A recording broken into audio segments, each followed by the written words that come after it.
안녕하십니까. 춘천에서 전해드리겠습니다. 강원도가 제조업과 농업 외국인 노동자의 코로나19 진단 검사를 의무화하기 위한 행정명령을 23일까지 시행합니다. 이에 따라 이 분야에서 일하는 외국인 노동자는 검사를 받아야 하고 이를 어긴 사업주에게는 200만 원 이하의 과태료가 부과됩니다. 강원도 내에선 오늘 속초 6명, 평창 2명, 고성과 홍천에서 1명씩 모두 10명의 확진자가 발생했습니다. 강원도는 오늘 홍천에서 확진된 중국인은 경기도 거주자로 위생업소 진단검사에서 확진 판정을 받았다고 밝혔습니다.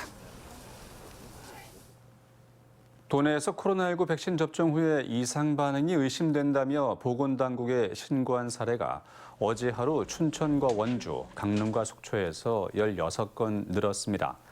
강원도에 따르면 오늘 0시 기준 백신 접종 후에 이상 반응으로 신고된 사례는 모두 277건을 기록하고 있습니다.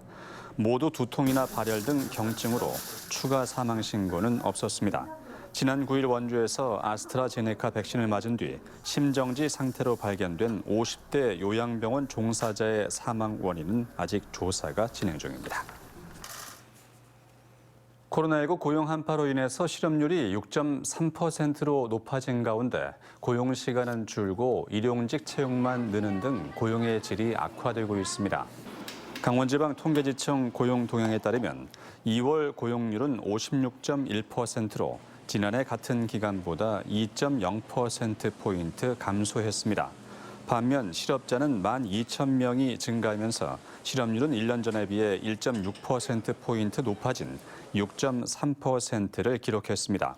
특히 코로나19 장기화로 인해 자영업 종사자가 2%, 무급 가족 종사자는 13.6% 줄어든 반면 1일 또는 30일 미만 근로계약을 하는 일용 근로자는 4.8% 늘어났습니다. 군장병 주소 이전을 허용하는 법 개정과 관련해서 도내 접경 지역의 입장이 엇갈리고 있습니다.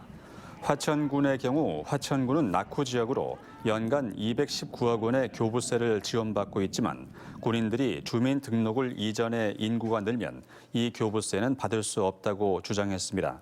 철원군도 2만 7천여 명의 군인이 주소를 이전해 철원 군민이 되면 선거 때 민심이 왜곡될 우려가 있다는 입장을 전했습니다. 이에 대해 인제군은 신중을 기해 따져봐야 한다고 밝혔고 양구와 고성군은 아직 정확한 입장을 내놓지 않았습니다.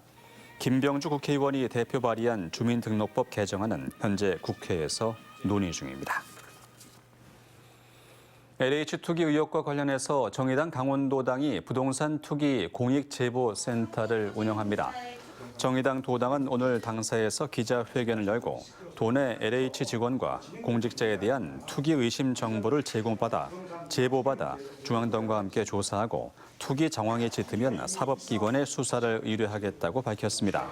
또 강원도 감사위원회도 신고받는 것에 그칠 것이 아니라 선출직 공직자인 도내 18개 자치단체장과 도의원, 시군 의원에 대한 전수조사에 착수하라고 촉구했습니다. LH 직원들의 부동산 투기 의혹과 관련해서 강원도 내 시민사회단체도 성난 민심을 드러냈습니다.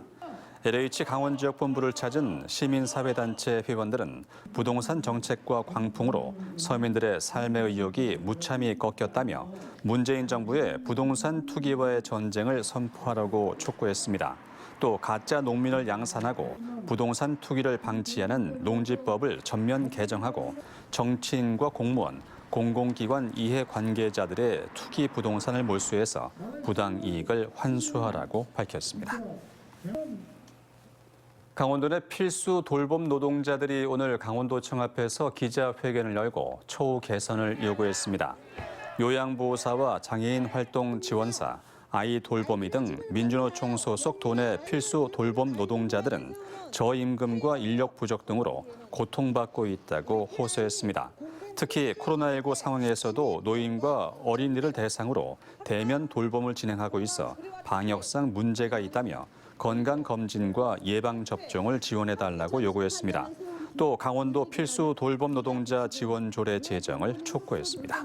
지금까지 춘천에서 전해드렸습니다.